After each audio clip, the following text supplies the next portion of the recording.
Another day, another life ng isang siklista. Kaya ito ako ngayon, pangalawang beses maglilinis ng bike na ito para mabawasan ng mga kalawang, mabawasan ng mga dumi. Kahit kakalinis ko lang nung unang linis nung nakaraang araw.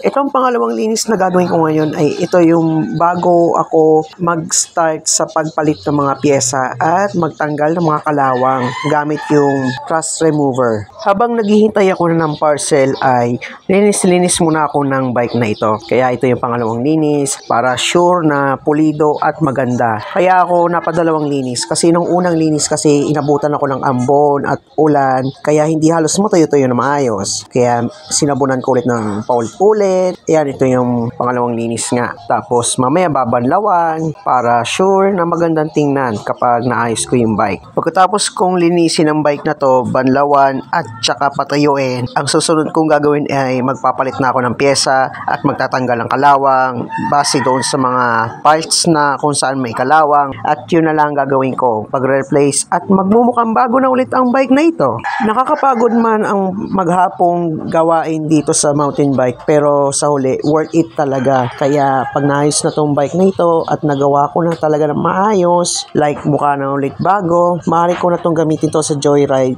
like kahit saan ako magpunta, or pwede rin itong gamitin sa mga morning exercises at iba pa. Nakakatuwa lang sa mga siklista na nakikita ko paminsan-minsan ng personal o minsan napapanood ko to sa social media. Yung iba ay nag-long ride, yung iba ay road trip lang at kung saan-saan lang makakarating. Pati minsan may kasamang food trip. Kaya sa tuwing may mga adventure yung ganitong mga social media influencers, kaya maingat talaga sila sa biyahe.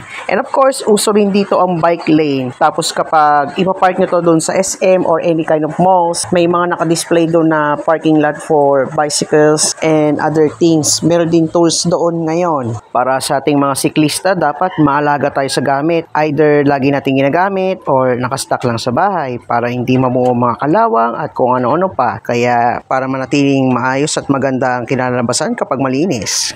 Ayan, maganda na ang bike na ito after itong linisin at tuyong-tuyo na siya. Kaya pwede ko na siyang i-restore at mapalitan ng mga parts para mas mukhang bago talaga tingnan. Kaya ito na, this is Marky Macaroni and see you on the next video. Goodbye for now.